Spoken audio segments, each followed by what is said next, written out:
ఉగాది మొదటి రోజునే ఈ ప్రభుత్వం చంద్రబాబు నాయుడు గారి నాయకత్వంలోని ప్రభుత్వం చెప్పిన మాట ఎప్పుడూ ఆచరించదు.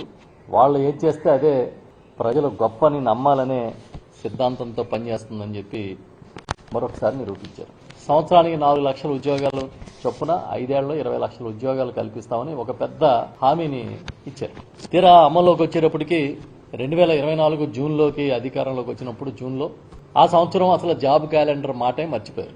ప్రతి ఏటా జనవరి 1న ఇస్తాం అని చెప్పిన వాళ్ళు మొత్తం 2024 అధికారంలోకి వచ్చిన తర్వాత అసలు ఉద్యోగ కల్పన అనే అంశాన్నే మర్చిపోయి మళ్ళీ ఏదో మేము పెట్టుబడులు తెస్తున్నాం, లక్షల ఉద్యోగాలు వస్తాయి, అసలు మమ్మల్ని మించిన వాడు లేడని వాళ్ళ భుజాలు వాళ్లే చేర్చుకునే కార్యక్రమం జరిగేది.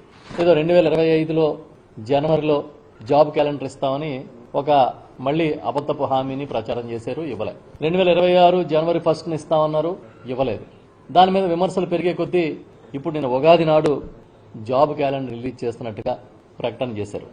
ఇంచుమించుగా 10,000 ఉద్యోగాలతో ఒక జాబ్ క్యాలెండర్ ఇస్తాం అని చెప్పి 10,060 ఉద్యోగాలతో ఒక జాబ్ క్యాలెండర్ను ఇస్తున్నట్టుగా వారు ప్రకటన చేయడం జరిగింది. ఇది కూడా వైఎస్ఆర్ పార్టీ చెప్తుంది ఒక దగ. మీరిచ్చే ఈ జాబ్ క్యాలెండర్ ప్రకటన కూడా దగాయే, నిరుద్యోగుల్ని దగా చేస్తున్నారు అని చెప్తున్నాం. ఎందుకంటే మీరు చెప్పిన ప్రకారం 4 లక్షల ఉద్యోగాలకు ఇవ్వాలి. మీరు అధికారంలోకి వచ్చినప్పటి నుంచి లెక్కలు తీస్తే ఉన్న లక్షలాది మంది ఉద్యోగుల్ని పీకేశారు. వాటితో పోలిస్తే ఇవాళ మీరు ఇచ్చిన ఈ 10,060 ఉద్యోగాల నోటిఫికేషను నామమాత్రం. 4 విడతల్లో 41 నోటిఫికేషన్లు ఇస్తారంట అక్టోబర్ దాకా. 22 నెలల్లో అధికారంలోకి వచ్చిన 22 నెలల్లో చంద్రబాబు నాయుడు గారి ప్రభుత్వంలో తగ్గిన ఉద్యోగుల సంఖ్య 1,72,000. ఈ 1,72,000 ఉద్యోగుల సంఖ్య తగ్గితే మీరిచ్చే 10,000 ఉద్యోగాలు ఏ మూలకి అని అడుగుతున్నాం మేము. జగన్ గారి హయాంలో ఆయన ముఖ్యమంత్రిగా ఉండగా 2024 మార్చి నాటికి ఉద్యోగుల సంఖ్య ఈ రాష్ట్రంలో 11,79,000 మంది. ఆ తర్వాత చంద్రబాబు గారి పరిపాలనలో 2025 డిసెంబర్ నాటికి ఉద్యోగుల సంఖ్య 10,07,000.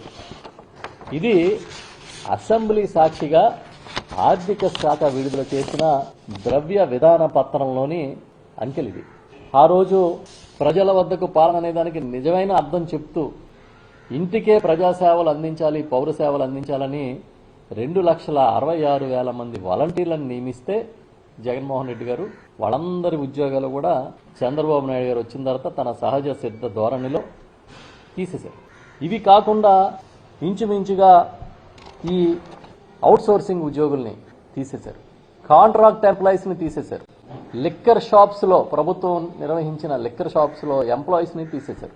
వీళ్లతో పాటు ఇంచుమించుగా మీరు చూస్తే గత ప్రభుత్వంలో అంటే జగన్మోహన్ రెడ్డి గారి హయాంలో ఉన్న ప్రభుత్వంలో 96,675 మంది అవుట్సోర్సింగ్ ఎంప్లాయీస్ ఉన్నారు. ఇది గత డిసెంబర్ నాటికి, గత ఏడాది డిసెంబర్ నాటికి అంటే 3 నెలల క్రితానికి 87,681 మందికి చేరింది.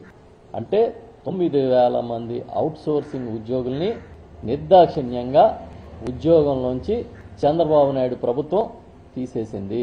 ఇవి కాకుండా జిల్లా పరిషత్తుల్లోనూ, స్థానిక సంస్థల్లోనూ, మున్సిపాలిటీల్లోనూ, ఇవే కాకుండా ఇంచుమించుగా ఫీల్డ్ అసిస్టెంట్స్ వరకు ఉన్న చాలా మందిని అవుట్సోర్సింగ్లోనూ కాంట్రాక్ట్లోనూ పనిచేస్తున్న ఉద్యోగుల్ని నిర్దాక్షిణ్యంగా వెళ్ళగొట్టారు. ఇంచుమించుగా ఇవాళ మనం చూసుకుంటే లక్షల్లో ఉద్యోగాలు పీకేసి 10,000 మందికి ఇవాళ జాబ్ క్యాలెండర్ ఇచ్చి పండుగ చేసుకోమంటున్నారు. ఆయన పీకేసినేమో లక్షల ఉద్యోగాలు ఇచ్చినవి 10, ఇచ్చేవి 10,000. అవి కూడా ఇస్తారో లేదో, నోటిఫికేషన్లు ఏ రూపంలో వస్తాయో ఎవరికీ తెలియదు. కానీ ఆయన ఏం చెప్తున్నాడు, పండుగ చేసుకోమంటున్నాడు. ఇంచుమించుగా 2025-26లో తీసుకుంటే చంద్రబాబు నాయుడు గారి వచ్చిన తర్వాత అధికారంలోకి చేసిన 2 రిక్రూట్మెంట్లు కూడా జగన్మోహన్ రెడ్డి గారు శ్రీకారం చేసిన రిక్రూట్మెంట్లే. టీచర్స్ రిక్రూట్మెంట్ అవ్వచ్చు, కానిస్టేబుల్ నోటిఫికేషన్ అవ్వచ్చు. మళ్ళీ దాన్ని ఆపేసి వాటిలో మోడిఫికేషన్స్ చేశామని రీనోటిఫికేషన్స్ ఇచ్చి అవేమో మేమే ఇచ్చామన్నట్టుగా ఈ ప్రభుత్వం బిల్డప్ ఇస్తుంది. 6 లక్షల మంది నిరుద్యోగులు గ్రూప్ 2 కోసం, గ్రూప్ 1 కోసం నిరంతరం చదువుతూ ఉన్నారు. ఎప్పుడు వస్తుందో నోటిఫికేషన్ అని. ఇప్పుడు ప్రకటించిన ఉద్యోగాలు 750. ఈ మధ్యకాలంలో డీజీపీ గారు, ఈ రాష్ట్ర పోలీసు బాస్, ఆయన చెప్పింది ఏంటంటే 11,000 పోలీసు ఉద్యోగాలను మేము భర్తీ చేస్తాం, ఈ ప్రభుత్వం భర్తీ చేయబోతోందని చెప్పారు. కానీ ఇచ్చిన నోటిఫికేషన్ 2778 మాత్రమే. గత ప్రభుత్వంలో ఉమెన్ అండ్ చైల్డ్ వెల్ఫేర్ కింద ఆఫీసర్స్ 243 పోస్టులకి నా ఆర్థిక శాఖ అనుమతి ఇచ్చిన ఇప్పటిదాకా వాటి భర్తీకి చర్యలే తీసుకోలేదు. మీరు తీసేసిన ఉద్యోగాల్లో ఏపీ ఫైబర్ నెట్లోనే 2000 మందిని పీకేశారు. దశాబ్దాలుగా జరుగుతున్న పథకంలో ఫీల్డ్ అసిస్టెంట్లుగా పనిచేస్తున్న వాళ్ళని 2360 మందిని నిర్దాక్షిణ్యంగా తొలగించారు. ఇవి ప్రభుత్వ లెక్కలే నేను చెప్తున్నా. మొబైల్ డిస్పెన్సరీ యూనిట్స్ని పెట్టి రేషన్ ఇంటికే పంపించారు.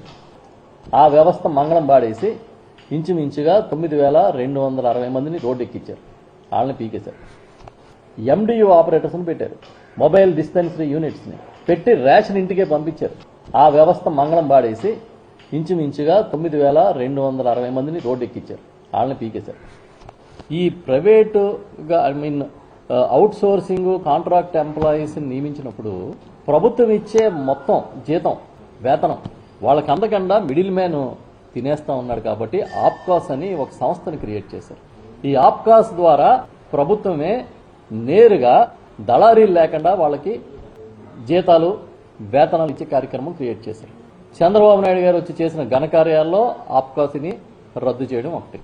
10,000 ఉద్యోగాల క్యాలెండర్ ఇచ్చి మీరు పెద్దగా ఎవరి డప్పు వాడే కొట్టుకోవాలనే ఒక పెద్ద సిద్ధాంతాన్ని నమ్మి మీరు తెల్లారులేచి ప్రచారం మొదలెట్టారు కదా.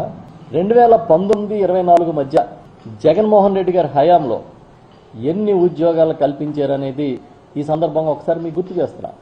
6,31,310 ఉద్యోగాల్ని ఆయన కల్పించారు. ఇది చెప్పేది నేను ప్రభుత్వ లెక్కలే. సింగిల్ నోటిఫికేషన్లో 1,34,000 మందిని సచివాలయ ఉద్యోగులుగా వారు నిరుద్యోగులు కలలో కూడా ఊహించని విధంగా అతిపెద్ద రిక్రూట్మెంట్ నోటిఫికేషన్ ఇచ్చి 6 నెలలు తిరగకుండా నియమించిన విషయం నిజమా కాదా అని ఈ సందర్భంగా మిమ్మల్ని ప్రశ్నిస్తున్నా. ఒక చిన్న ఆటంకం లేకుండా అత్యంత పారదర్శకంగా 1,34,000 ప్రభుత్వ ఉద్యోగుల్ని ఒకే ఒక నోటిఫికేషన్లో నియమించిన జగన్మోహన్ రెడ్డి గారి గొప్ప, ఇచ్చిన హామీని తొంగలోకి తొక్కి అధికారంలోకి వచ్చి 3వ సంవత్సరంలోకి అడుగుపెట్టాక 10,000 ఉద్యోగాలకి జాబ్ క్యాలెండర్ ఇవ్వడం గొప్ప అని నేను మిమ్మల్ని సూటిగా ప్రశ్నిస్తున్నా.